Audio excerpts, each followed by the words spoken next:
Never thought we'd be so grateful to sit around talking into a computer, did we? I've thought of you often. Funny what it takes to act on it, though. I'm so glad you reached out. Soon enough, I'll be able to leave home more, but in the meantime,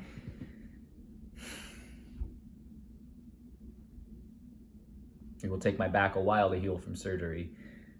I don't want to sound delusional, but everyone in the company hopes I'll pick up dancing my usual roles. I do too, but I don't want to hope for too much.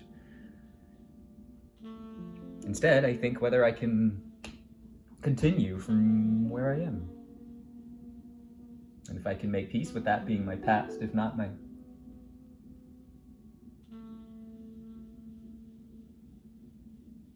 Remember the smell of Miss Marie's studio?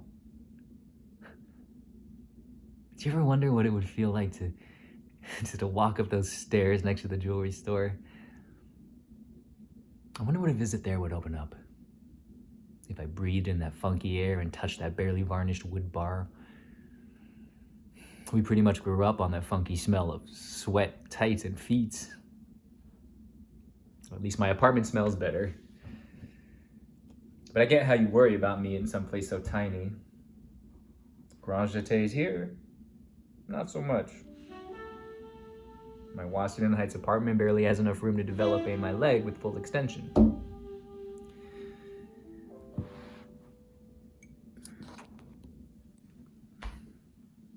And I moved here from Midtown for more space, if you could believe it.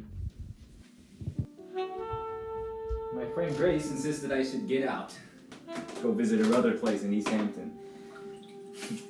I love her, but everyone with an other place refers to a residence that usually outshines most people's first and only place. I don't mean him. She's a friend, really a friend. Even though we met when she started supporting the dance company, sponsoring my contract as a solo artist. Her place is gorgeous in that way that would make you vomit if you didn't remind yourself that she is so happy to share it. She probably thinks the fresh air will heal me and I'll dance across her plush carpet of a lawn, ideally providing her a few perfect Insta posts. But she loves these restaurants where a plate of pasta costs what I spend for food for a week. She would pick up the tab if I asked, but the strain doesn't really occur to her, and I couldn't ask for more.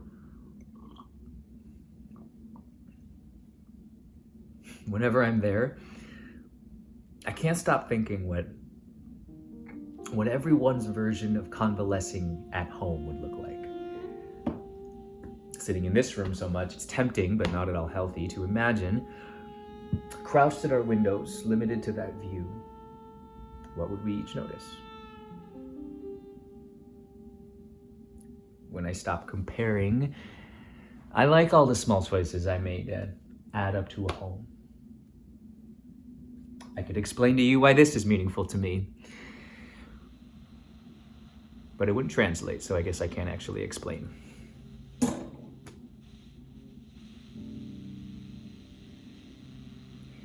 If in the future some darkness comes, and if the past is any indicator, there will always be some twisted, head-spinning darkness coming. Some hurricane spawning a school shooting or whatever. I worry what I'll do. So many people write or they bake, which feels like a truly absurd way to spend energy. I mean, if one thinks about the time spent to create something that's gone in seconds, but everyone has their way and dancing doesn't exactly last forever, I don't think there are many people who would understand my way. And if I share how I feel by moving, what if nobody understood? But even more than that, I don't know what I'll do if I can't. I like that phantom vibration you could swear is your phone ringing, but is really just your muscle memory extending from your thigh to your brain. A body has an incredible capacity to remember how movement fills you. Does that make sense? I was in Seville a few years ago, and I went to one of those late night flamenco bars. Not one of those tourist traps with strobes, deafening over amplification, way too many costume changes, and an ocean of sequins. The room was about the size of, well, not much bigger than this. The walls hung with things that might have been important to someone. Two musicians sat in the middle of curious, lost-looking tourists. I found a seat in the half-moon of mismatched chairs.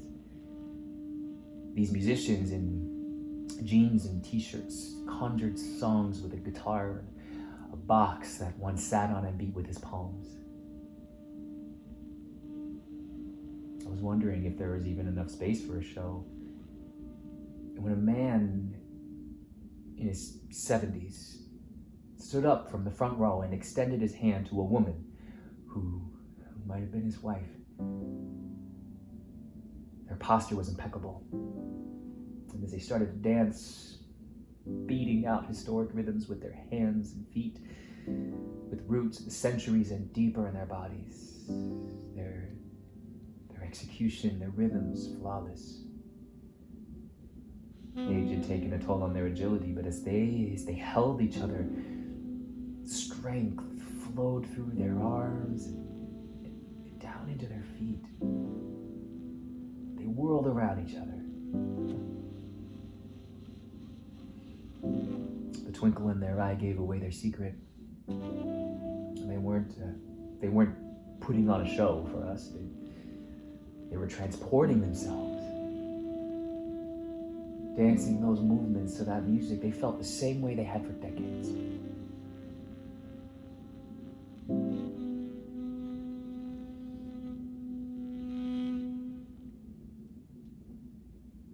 I admit, I worry what will be possible.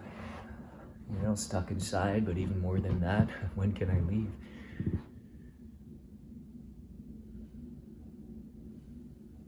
But if I just point and flex my foot,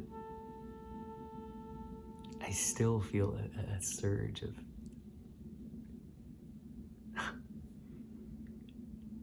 I miss how it felt when a full body gesture rushes through you.